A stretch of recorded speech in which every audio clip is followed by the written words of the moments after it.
muy bienvenidos a esta mesa temática que se va a centrar en la familia como primera educadora.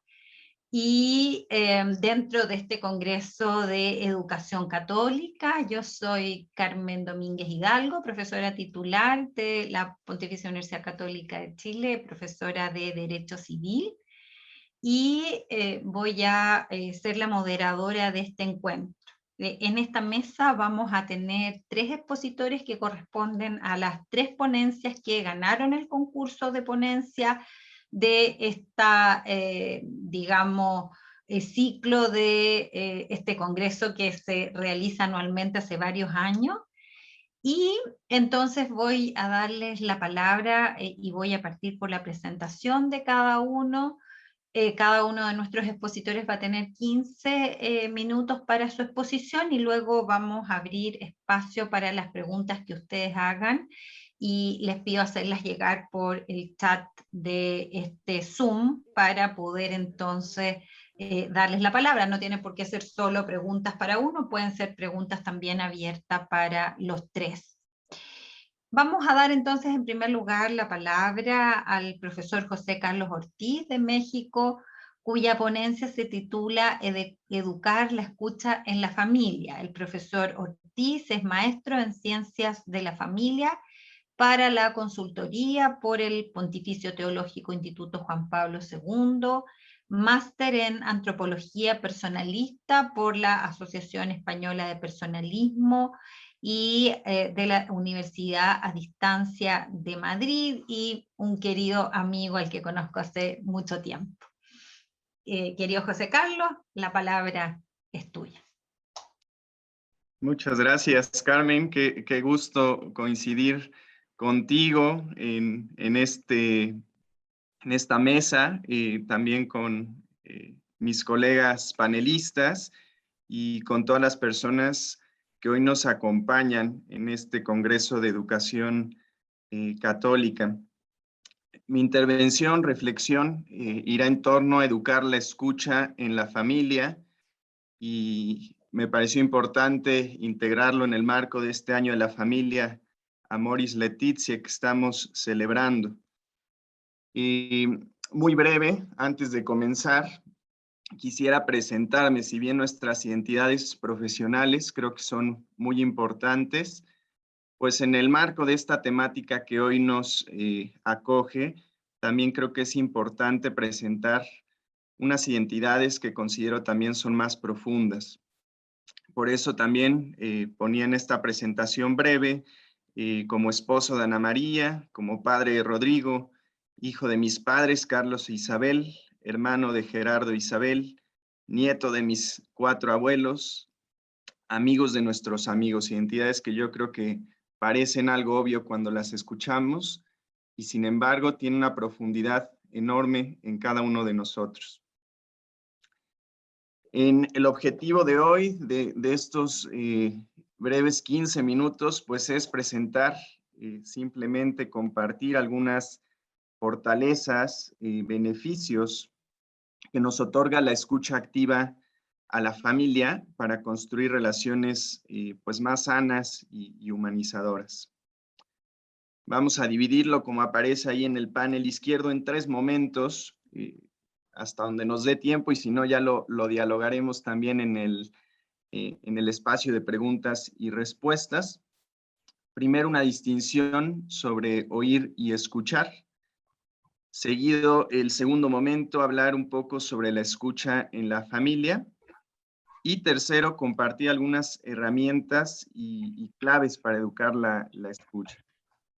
Me arranco al primer momento. Diferencia entre oír y escuchar. ¿Por qué escuchar? Pues yo creo y comparto también con varios colegas que pues no solo hay que hablar sobre la familia, también es importante escucharla en este sentido de la familia como vocación y también como tarea que nos invita también la temática general de este próximo Encuentro Mundial de las Familias.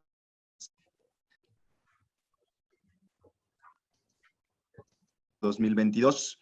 Escuchar nos permite saber qué interesa, qué preocupa, conocer las preguntas antes de proponer las respuestas. Y va un poco también en este sentido que exhorta su santidad en Amoris Laetitia, número 224. Hace falta tiempo para dialogar, para abrazarse sin prisa, para compartir proyectos, para escucharse, para mirarse, para valorarse, para fortalecer la relación. Y un poco para ejemplificar esta diferencia que queremos apuntar, detallar entre oír y escuchar, quise traer un ejemplo pues muy cotidiano, muy simple tal vez, pero que creo que nos puede ayudar en una primera apreciación. Y es que, por ejemplo, en alguna ocasión me decía mi esposa, mientras yo escribía un mensaje del trabajo en el celular, no vayas a olvidar la silla de Rodrigo ahora que vayamos a casa de los abuelos. Yo sí, no lo olvido. Llegamos a casa de los abuelos y Rodrigo tiene que comer en piernas de papá porque se le olvidó la silla al papá. Escuchar implica poner toda nuestra persona y es ahí donde quiero distinguir estas diferencias sustantivas cuando oímos, cuando solo oímos o cuando realmente escuchamos a la otra persona con la que nos estamos comunicando. Oír en un enfoque de algo rutinario que a veces se vuelve cansado, aburrido, es pasajero, espontáneo, arbitrario, que apunta más bien un sentido de soledad del individuo. Y la escucha, por otro lado, un sentido cotidiano que realmente anima el espíritu, que permanece, nos encamina y ayuda a crecer en un sentido virtuoso y que anima precisamente el encuentro interpersonal. Podríamos distinguir también una escucha interior y una escucha exterior, que se dan al mismo tiempo en todo nuestro ser personal. Ad intra, hacia adentro, pues está claro, cada uno tenemos nuestras experiencias, nuestras vivencias, que también influyen en cada una de nuestras acciones como personas. Y también la escucha que podemos tener hacia los factores hacia afuera, hacia externos a nuestra persona. ¿Quién escucha en la familia? Y es ahora que pasamos a este segundo momento, una escucha concreta en la realidad familiar. Pues se puede escuchar a la pareja, al matrimonio, a los hermanos, la escucha entre padres e hijos, la escucha de los hijos a los padres, la escucha a los más vulnerables, la escucha entre familias, en fin, una escucha que ponemos por ahí, podríamos apuntar en 360 grados. Primero, la persona escucha y todo nuestro cuerpo está diseñado para darse al otro y no hace falta profundizar demasiado, pues para ver que nuestros ojos, nuestras orejas, nuestros brazos al dar un abrazo, por ejemplo, todo apunta hacia afuera de nosotros, no está encerrado hacia sí misma la persona. Una analogía interesante que hace Fabrice Haddad en su libro ¿Qué es una familia? Y nos hace pensar, no, desconozco, no soy médico, para qué funciona nuestro ombligo, por ejemplo, pero yo creo que hay algo que nos puede recordar a todos y es de dónde venimos, de un padre y una madre que nos dieron la vida.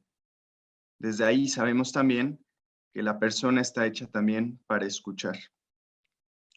La escucha en el matrimonio, y que implica escuchar con todos los sentidos en nuestro matrimonio, con nuestros hijos, ahora con esta situación de pandemia, que de cierta forma nos llevó a una convivencia 24/7 y con todas las implicaciones que eso conlleva. No estaban acostumbrados los matrimonios y tal vez algunos padres con hijos en edad escolar a convivir 24/7 y pues los retos que eso trajo, también la capacidad para escucharnos más, para perdonarnos más.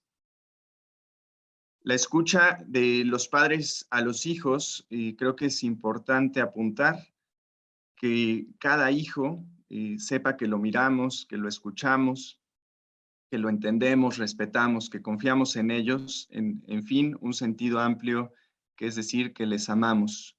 El mejor regalo que puede tener o que le podemos dar a un hijo no es un regalo material, como lo es muchas veces lo que ellos buscan, el ver reflejado el amor de sus padres y es así como ellos más se sienten amados. Y pues cuando hay casos de separación, de divorcio, pues procurar también la mejor convivencia posible puede ser un buen regalo para nuestros hijos en este sentido.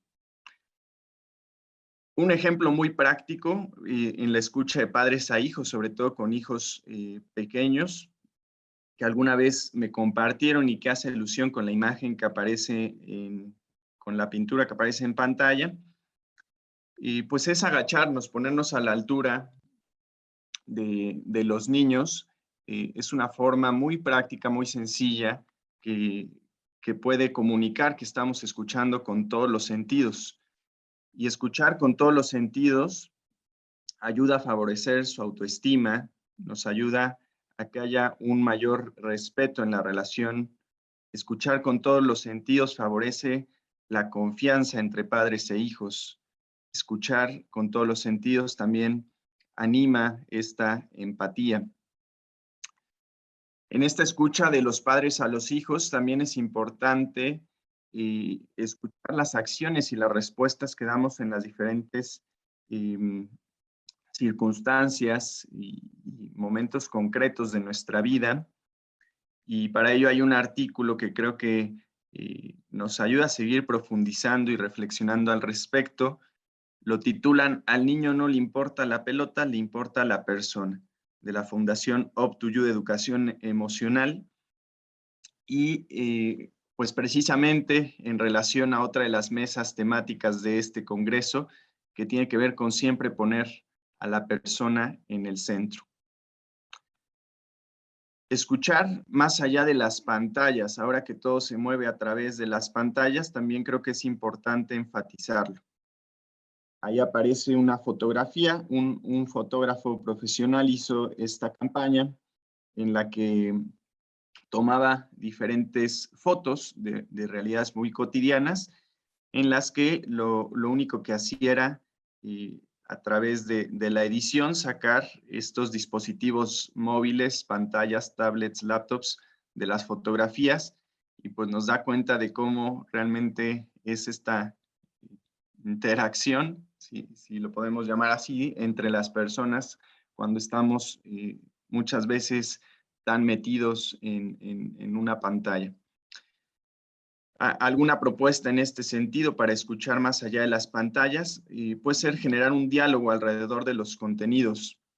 Y entonces, mira, ¿qué estás viendo? ¿Y de qué se trata? Y poco a poco hacer una conversación en torno a estos contenidos de las pantallas, que nos va sacando también del solo cada quien estar con su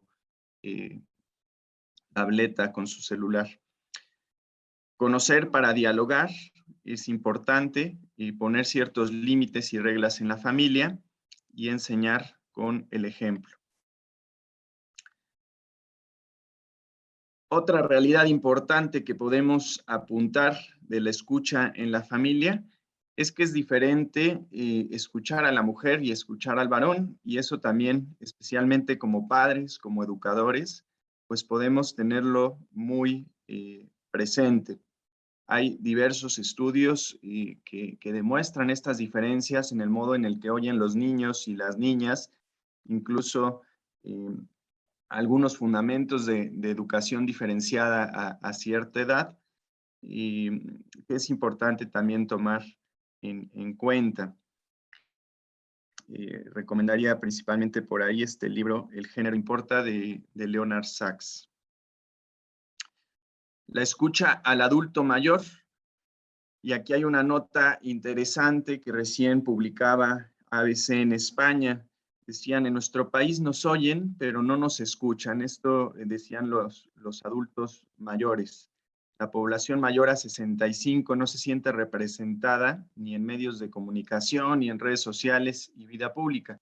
Tal vez fue muy sencillo para muchos, sobre todo las generaciones más jóvenes, trasladarnos a las pantallas, sin considerar también pues aquellas poblaciones más vulnerables en las que incluso no existía tecnología, pero también está esta otra realidad en la que podemos ver que no tienen la misma facilidad tal vez algunas personas que otras para pues cambiar todo un sentido de vida hacia las pantallas como lo fue tal vez más sencillo para otros.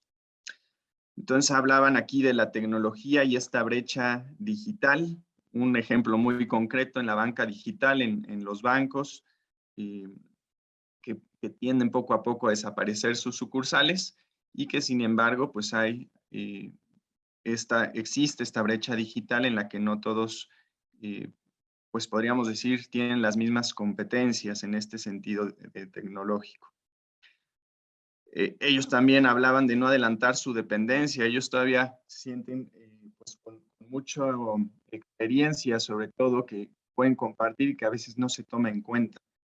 Y se les ve como una imagen pasiva del adulto mayor cuando no es así. Incluso a veces decimos abuelos y pensamos en personas ya de edades mucho mayores, y también hay unas generaciones de abuelos jóvenes, de abuelos más de edades más reducidas que las que podríamos imaginar. Entonces, un sentido de valorar al adulto mayor también desde la escuela es lo que ellos expresan, que desde ahí también podemos ayudar a escucharles. En fin, la escucha en la familia también quería rescatar la propuesta de Gregorio Luri, en su libro El elogio de las familias sensatamente imperfectas, que no se trata de querer que todo sea lo ideal. Creo que precisamente pues una de las características más humanas y más familiares tiene que ver con esa fragilidad, con ese error, con esa capacidad de saber también equivocarnos y aprender de los errores, porque al final de cuentas creo que es ahí donde podemos crecer como personas. Y finalmente, en este tercer momento, no sé cómo vaya más o menos en tiempos, si no lo podemos dejar también para espacio de preguntas y respuestas. Yo creo que podemos dar un minuto más. Un minutito en el que cerremos un poco este contexto, que es compartir, pues decíamos, algunas claves, algunas pautas, y cerrar con algunas herramientas y claves concretas que yo creo bien podemos apuntar también en un momento de preguntas y respuestas, pero menciono solo algunas en este minutito. Comunicarse con nuestros hijos y con nuestros alumnos, también aquí hay varios docentes desde pequeños, mantener el contacto con la mirada, eliminar las distracciones que nos dificultan la comunicación, escuchar con la boca cerrada, aunque suene un poco paradójico, pero es importante también.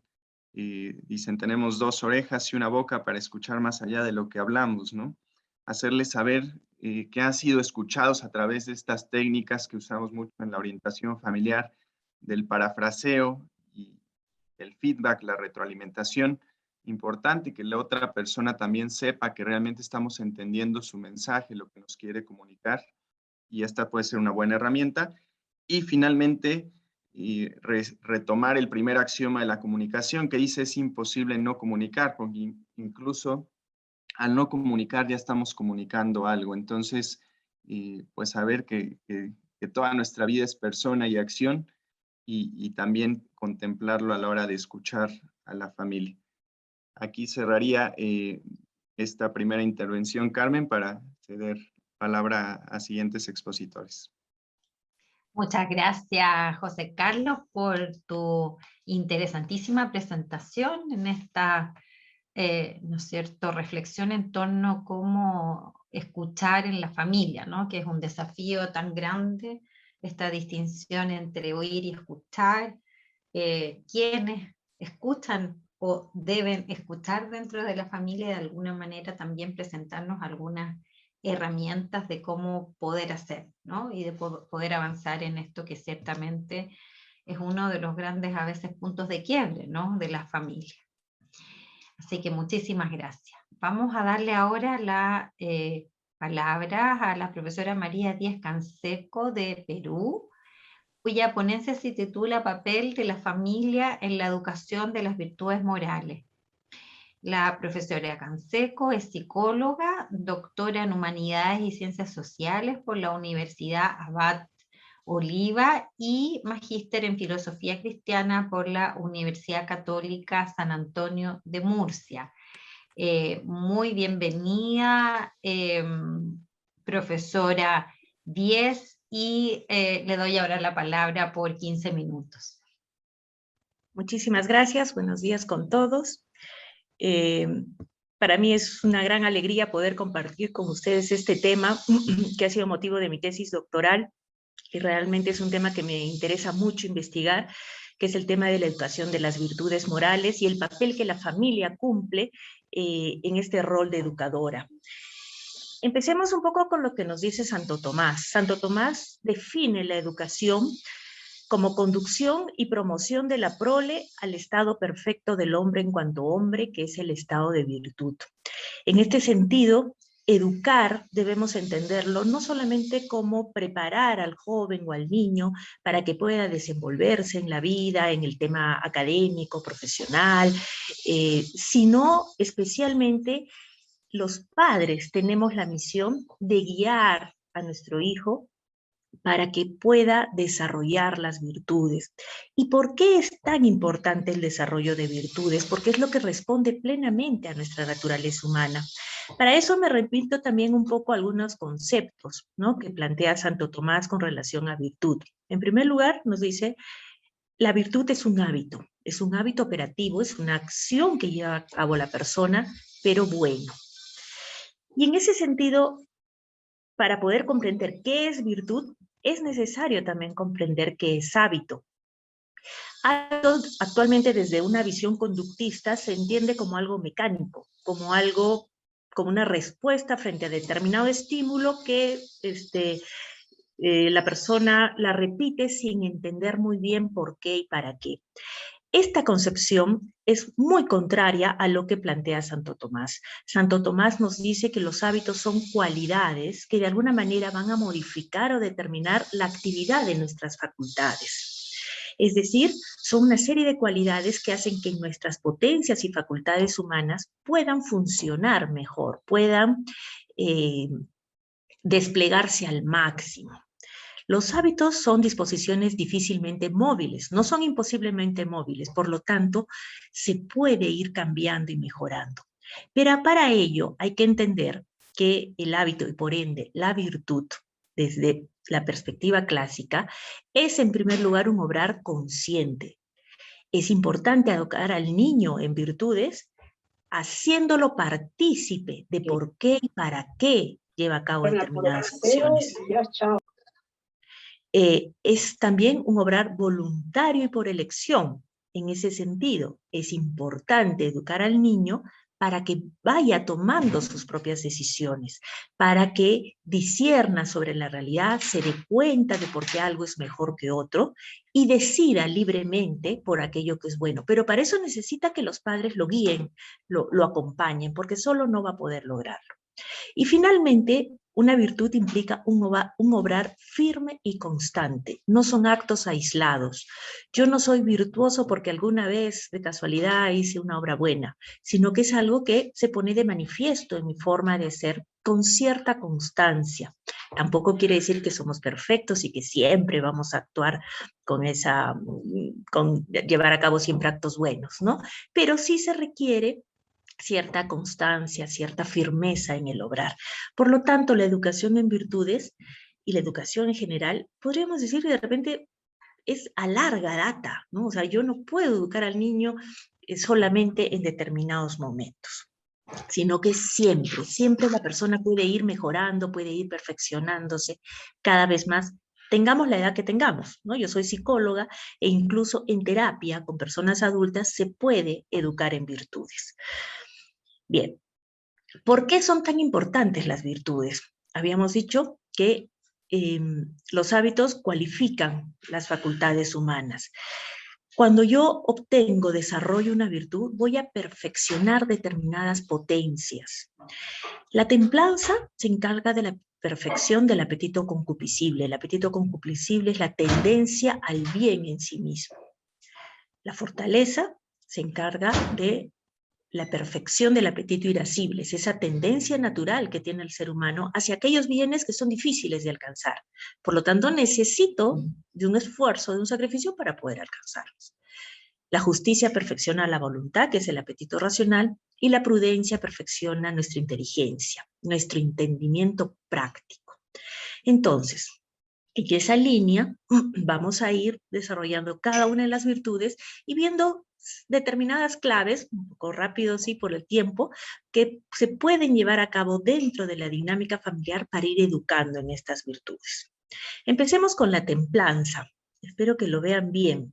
La templanza se define como cierta disposición del alma que modera cualquier pasión u operación del apetito sensible. Es decir, la templanza nos ayuda en la moderación de nuestros deseos sensibles. Es natural, normal, experimentar deseos sensibles.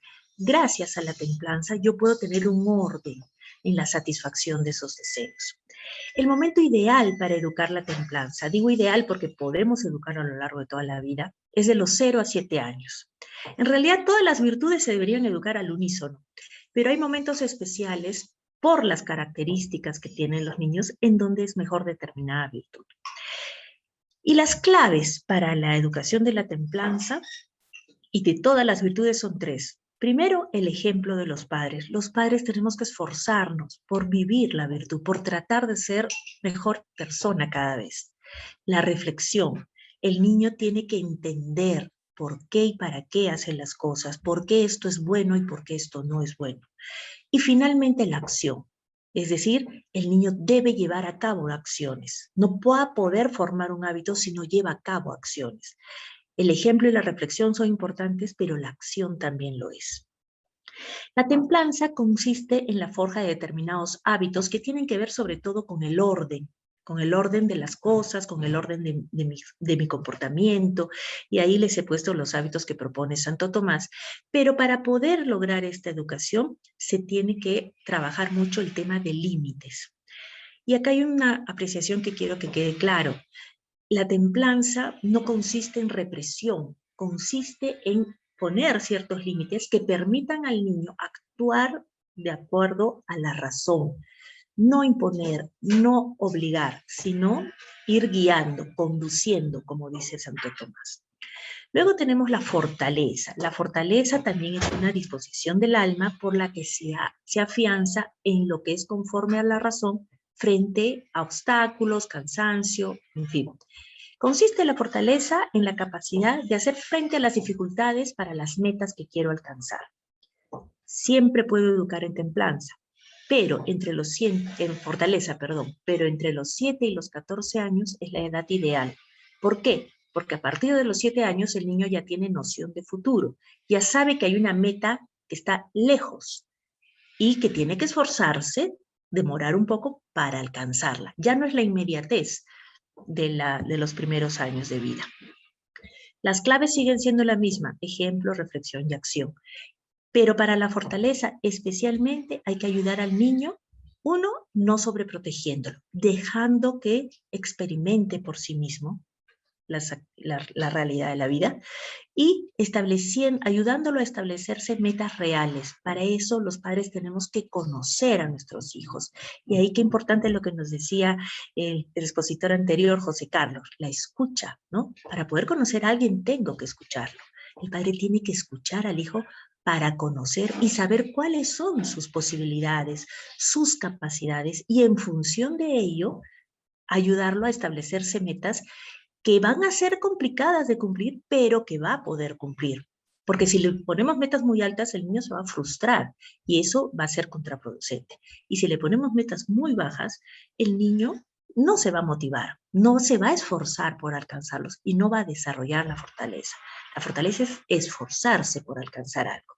Y aquí están los hábitos que propone Santo Tomás, ¿no? Paciencia, perseverancia, confianza. Qué importante la confianza en la dinámica familiar para que esto se pueda dar. Luego tenemos la justicia.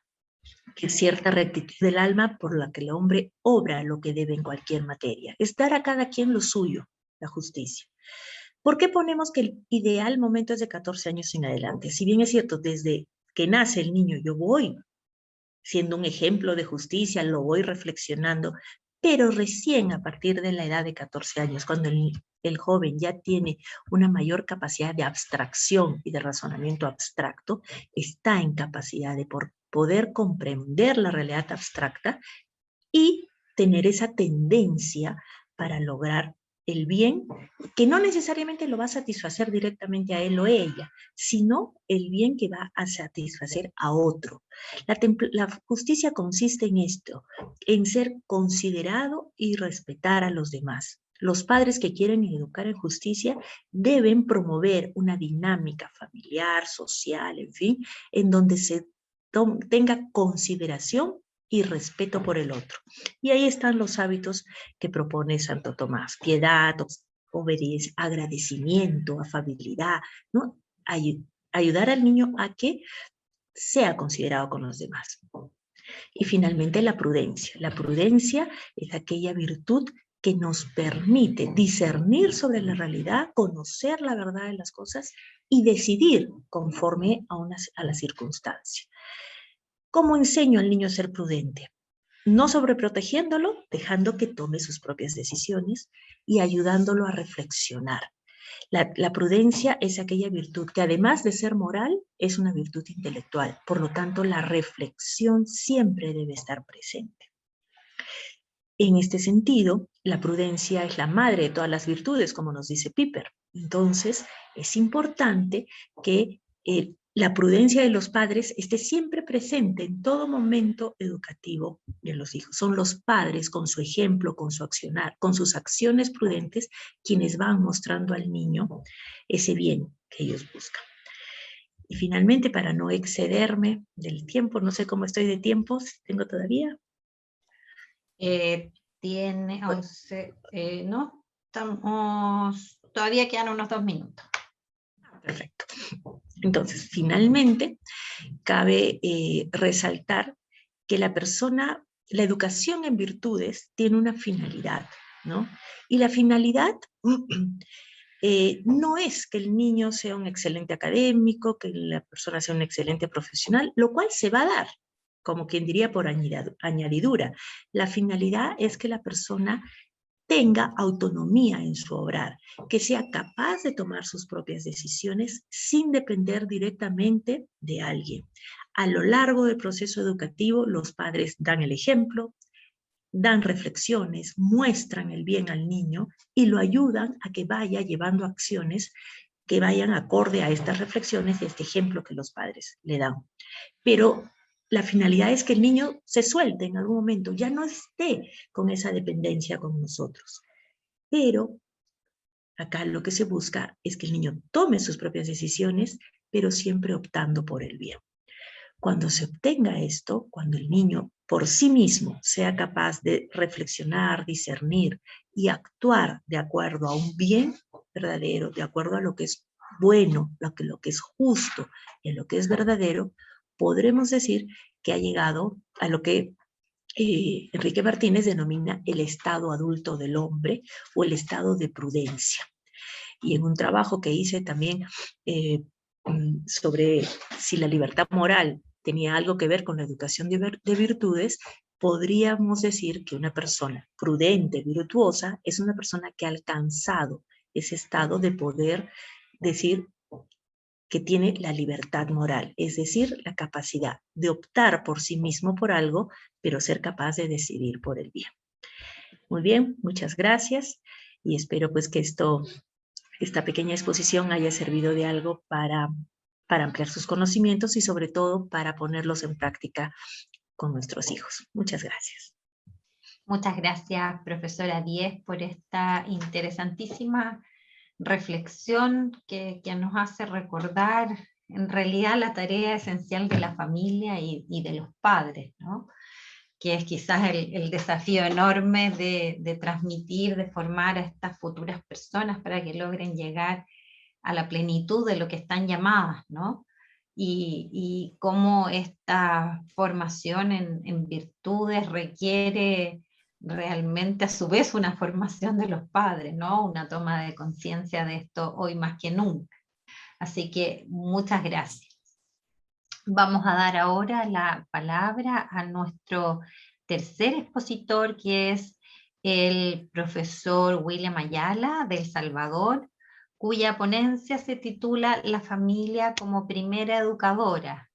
El profesor Ayala es doctor en educación por la Universidad de Navarra y máster en asesoría educativa por la Universidad Católica del Salvador. Muy bienvenido, profesor Ayala, y le damos ahora la palabra por 15 minutos. Muchas gracias.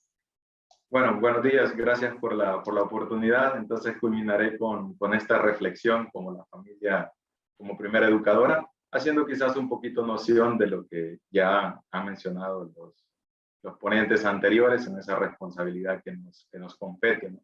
Entonces, soy docente de la Universidad Católica del Salvador y más que diría, voy a compartir nada más una reflexión con ustedes en este sentido. Primeramente voy a dividir haciendo una noción, una definición de lo que es familia. Posteriormente, cuál es el papel que nos compete a los padres de familia en esa gran responsabilidad como principales educadores, y al final con una conclusión breve. Entonces, ¿por qué es importante definir familia? Es importante hacer esta noción, voy a hacer una noción de la definición de familia, porque actualmente la familia corre y tiene muchos ataques, ¿no? A los cuales nos vemos bombardeados de querer llamar familia a todo tipo de unión que está lejos de ser familia. Entonces, por eso aclaro la definición, voy a presentar una definición de Donati, en la cual hace referencia que una sociedad fundada sobre la unión de un hombre, sobre todo de una mujer, que comparten la vida con todo lo que conllevan, incluso la procreación y el cuidado de los hijos. Ya también Burgos establece en cuanto a una definición de familia, en la cual viene a definir que la familia es ese lugar en el cual la persona nace, se cría, se reproduce y más tarde muere. Entonces, haciendo énfasis en ese elemento esencial, unión entre un hombre y una mujer, para evitar esas cuestiones de decir somos familia, queremos luchar por los mismos derechos de la familia entre la unión de dos personas del mismo sexo, yendo en contra de la misma naturaleza de la familia, que ya lo establece Juan Pablo II en uno de sus fines, que es la procreación. Entonces, por eso hago ese énfasis en ese recalcar qué es la familia. No podemos llamar familia a todo tipo de unión. Y es aquí donde debemos hacer énfasis, y todos los que poseemos una familia o que defendemos la familia, hacer hincapié en ese elemento de la procreación. Si ya decimos el matrimonio, si bien tiene esa finalidad, ¿no? Y ahí, con la aparición de los hijos, es donde también surge esa familia. Entonces, dejando claro ese elemento, ya Juan Pablo II establece que entre los numerosos caminos, la familia es la primera y la más importante. ¿Por qué? Un ámbito en el cual se da el privilegio para el desarrollo de la educación. Y eso es algo muy fundamental que debemos de comprender. Prácticamente el lugar natural y original de la educación es la familia. Entonces, aquí habría que preguntarnos, entonces, y retomando esa cuestión, podemos hacer un recordatorio de esas personas y cómo nos han marcado la vida a nuestra familia, que vamos a discutir más adelante. Entonces, y que no solo son nuestros padres, también hablando de forma general, incluso cómo nos han marcado nuestros abuelos, y que son parte de nuestra familia, que son fundamentales en nuestra vida y nos ayudan a ser lo que nosotros somos. Entonces, si los padres y la familia, en primer lugar también, como primeros educadores, son papá y mamá, somos los primeros responsables de la educación de nuestros hijos. Ya la escuela cumplirá un papel subsidiario, ¿no? Pero no podemos desligarnos de esa gran responsabilidad. Ya lo establece prácticamente tanto en tiempo e importancia, como dice Parada, somos los primeros educadores. Pues quienes han dado el ser, lo que es la crianza, han de dar también el modo de ser, que es la educación, como lo establece Guervilla. Leonardo Polo establece también una similitud en cuanto a esas funciones prácticamente de la familia o de los padres, engendramos, criamos, pero también no nos debemos de quedar en ese elemento. Hay que generar educación. ¿Y qué es la educación? Aquí traigo alusión esa definición que presentaba anteriormente la persona que estaba exponiendo su tema, de Santo Tomás de Aquino. Una definición en lo particular muy bonita, en la cual dice que la educación es la promoción y conducción de la prole al estado perfecto del hombre, en cuanto hombre que es el estado de virtud. Y eso es la educación. Y a eso estamos llamados todos los padres, a hacer de nuestros hijos personas virtuosas. Y aquí hay una gran diferencia, que a veces como padres nos preocupamos por la formación académica de nuestros hijos, pero nos olvidamos de esa verdadera educación que trasciende todos los ámbitos de la persona. Una persona meramente puede ser técnica, pero no significa que sea educada. Entre la formación y la educación hay una gran brecha a la cual nosotros, como padres de familia, nos compete ese elemento y hacer reflexión sobre ese aspecto tan importante. ¿Y cómo educamos? Esa sería una pregunta interesante, pero ¿cómo podemos educar a nuestros hijos? Desde una educación que verdaderamente incida, y ya lo vemos, modifica a toda la persona, cambia y trasciende en todos los ámbitos de la persona. Y aquí viene un elemento muy importante, traigo alusión a una frase de un autor español, Alex Rovira, en el cual dice, no prediques, tus hijos te están mirando. Entonces, ¿de qué nos sirve que hablemos tan bonito si no tenemos una coherencia de vida? Y aquí traigo alusión a una frase muy interesante de un autor, Antonio Escaja Miguel, es un español, en el cual dice, si queréis educar a vuestro hijo, enseñarle a ser sincero, se orientará siempre por la verdad. Acostumbrarle a la virtud, buscará siempre el bien. Mostrarle la armonía de vuestra vida, amará siempre la belleza. Entonces, aquí es fundamental ese elemento. Ya también prácticamente en esa responsabilidad, nuestras acciones, ya lo dice Bernal y Sonia Rivas, que dentro de nuestra educación podemos tener una educación que es de manera intencional y de manera no intencional. Educación que es intencional es aquella con la cual nosotros nos establecemos objetivos de lo que queremos lograr con nuestros hijos y que está muy bien. Pero la educación que trasciende más la vida de la persona, sobre todo, es aquella que damos con nuestro ejemplo. Ese es el tipo de educación que trasciende más. Por eso traigo de nuevo alusión a esa frase, no prediques, tus hijos te están mirando. Entonces, los sermones, cuando no hay coincidencia con nuestra vida, y como bien lo decía el autor Antonio Cajal, muéstrale prácticamente esa armonía de tu propia vida y amará siempre la belleza. Y esa es la verdadera educación. Trascender en esos elementos que nos llevan a hacer de nuestros hijos, como decía la definición de Santo Tomás de Aquino, llevar a ese estado perfecto del hombre en cuanto hombre, que es el estado de virtud. Pero ¿cómo podemos educar desde esas cualidades? El motor, ya lo vamos a ver más adelante, en lo que nosotros como padres y como principales educadores, ¿a qué estamos llamados? Entonces, si bien nuestra función es determinante tanto en el presente como en el futuro, y sobre todo necesitamos también no solo de la crianza, como decíamos, ¿y por qué es posible la educación? Altarejo manifiesta que al ser humano le caracteriza una radical indigencia que nos sitúa como lo más indefenso de los seres vivos. Entonces la educación es una necesidad en la cual la familia viene a ser la principal, ya decíamos anteriormente, en tiempo, en importancia, y que va a marcar la vida para siempre.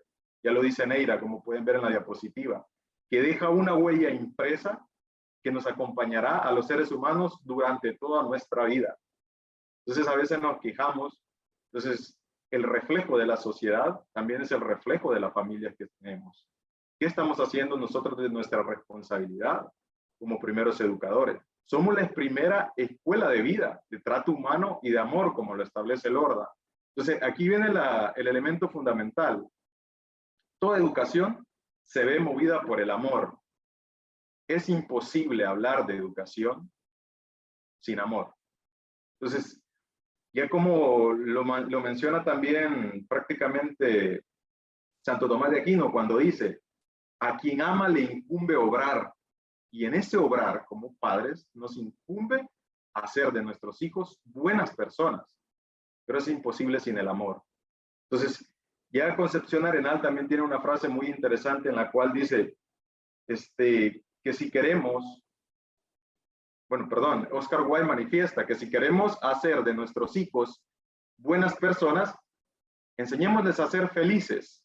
¿Y cómo se le enseña a ser a un hijo feliz? En el cual vive en un ambiente y en una atmósfera de amor. Entonces, es decir, quien ama se preocupa por el bienestar del otro. Pero el bienestar del otro implica también límites. No podemos dejar a nuestros hijos que hagan lo que quieran, porque quien educa y quien sabe lo que le conviene al hijo es el padre.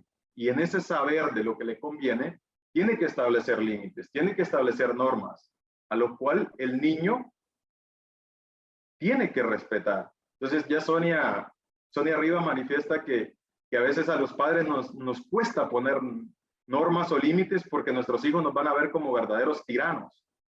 O sea, dice, nosotros como primeros educadores somos responsables de la educación y del estado de virtud a la cual vamos a llevar a esa persona que es nuestro hijo. Entonces, el amor es el motor de toda educación y las palabras a veces se las lleva el viento, ¿no? Ya dice José Luis Descalzo una frase muy interesante, que las palabras son palabras y se las lleva el viento. Pero un gesto de amor perdura para siempre y ahí reside la clave de la educación. Si no, veamos, un niño que no se siente amado, y el mismo Papa Francisco también establece en una de sus frases que son muy interesantes, en la cual dice, no hay nada que sea más pesado que la falta de amor. Sin amor, las cosas se vuelven más pesadas, más agobiantes. Y eso es lo que nos hace falta manifestar en nuestra vida. Yo insisto, vamos por la vida tras el perfume del urgente que se nos olvida lo importante, queriendo dar cosas a nuestros hijos, queriendo llenar de cosas materiales a nuestros hijos, cuando se nos olvida ese aspecto fundamental, el tiempo. San José Escriba, en una de sus homilías acerca de la familia, dice que es necesario de que los padres encuentren tiempo para estar con sus hijos y hablar con ellos, ayudarles a encauzar sus dudas, sus inquietudes, sus ilusiones, no imponerles ninguna conducta, sino mostrarles los motivos del por qué le estamos indicando.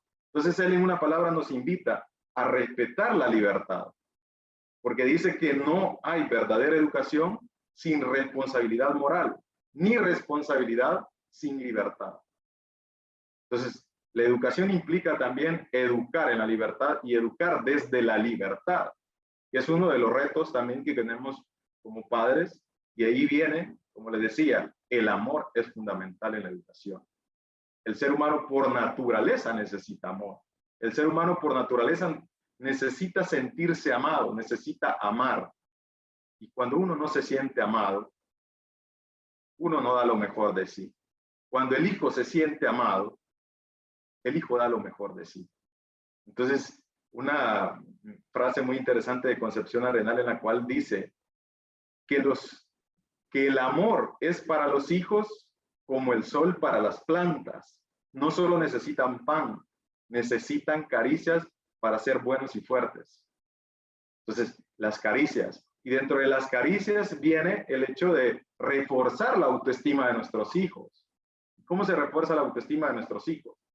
Con los elogios, que creo que José Carlos ya mencionaba un libro muy interesante al cual hacía referencia a los elogios, si no mal recuerdo. Entonces, los elogios son importantes, pero hay que establecer dos tipos de elogios en la educación de nuestros hijos. Aquel elogio que es positivo, porque pueden haber elogios negativos. Entonces, el elogio positivo es aquel el cual nosotros le decimos a nuestro hijo, qué bien lo has hecho. Qué bien lo has hecho, puedes seguir trabajando, avanzando, puedes lograrlo. El elogio negativo es aquel al cual le llevamos, sos el mejor, no hay otro igual que ti, eres el único, hoy es imposible que otro haga lo que haces tú. Ese es un elogio negativo, porque llevamos al niño a convertir prácticamente en una persona egoísta. Entonces, en lo cual hay también que tener cuidado. Entonces, dentro de esto, el amor es fundamental. Y decimos, es que a veces nuestros hijos no nos obedecen. Es que los hijos, más que obedecernos, nos imitan. Si no, démonos cuenta de los que tenemos hijos. Nuestros hijos, más que obedecernos, nos imitan nuestras conductas, nuestros comportamientos. Y a lo mejor nos preguntamos, ¿y por qué nuestro hijo reacciona de esta forma?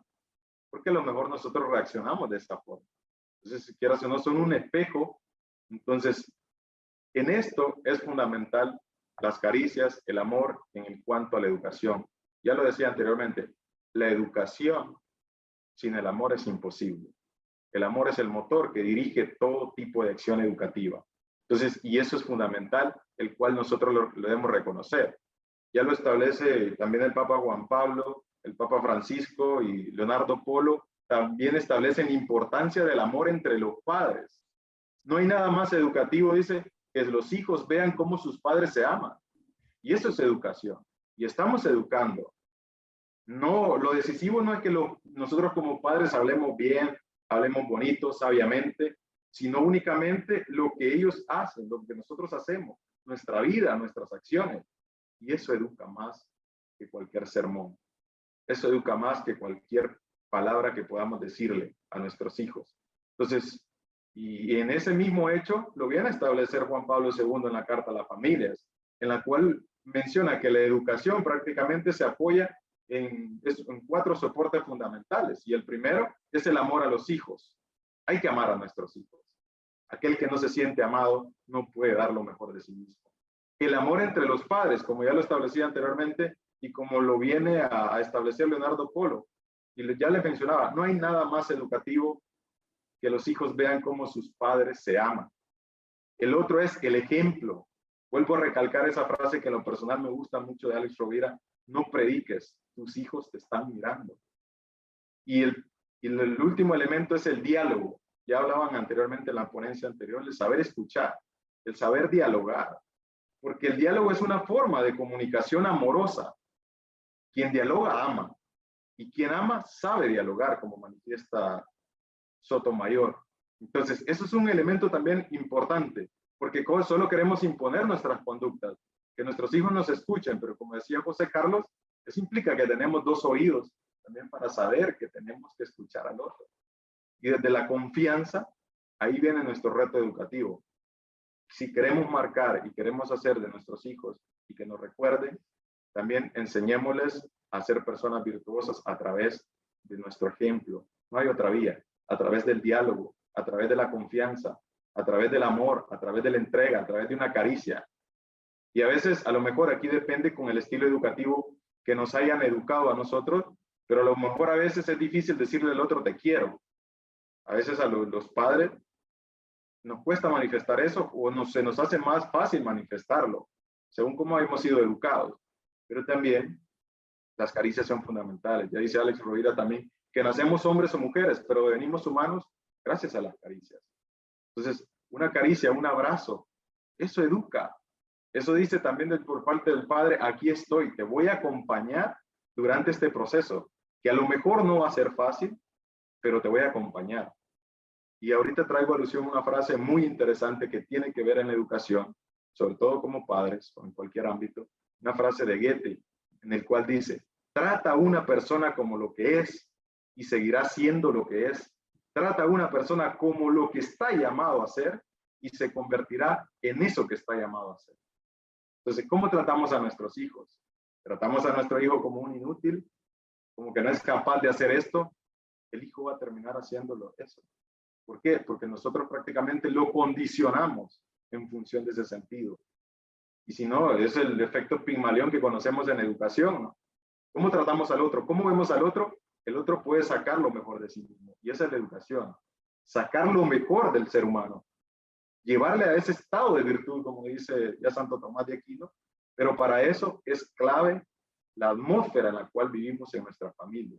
Si nuestra atmósfera es de violencia, de gritos, de pleitos, yo creo que cualquier hijo detesta ver cómo sus padres pelean. Cualquier hijo lo detesta. Entonces, volviendo a esa frase, no hay nada más educativo que ver, que sus hijos puedan ver cómo sus padres se aman. Y la enseñanza que William, más ya estamos en el tiempo. Bueno, perfecto. Entonces voy terminando con la conclusión, en el cual decimos que la familia es un ámbito de educación permanente. en la cual nosotros estamos ahí llamados a vivir la vida familiar de una manera adecuada, darle un ámbito adecuado a nuestros hijos, en el cual el amor sea el motor que dirija nuestra acción educativa. Finalizo con un pensamiento muy bonito de Madre Teresa, en el cual dice: enseñarás a volar, pero no volarán tu vuelo. Enseñarás a soñar, pero no soñarán tu sueño. Enseñarás a vivir, pero no vivirán tu vida. Pero en cada sueño, en cada vuelo y en cada vida quedará impregnado el camino del enseñado. Bueno, entonces por cuestión de tiempo hemos quedado con esto, entonces es todo de mi parte. Muchas gracias por el tiempo.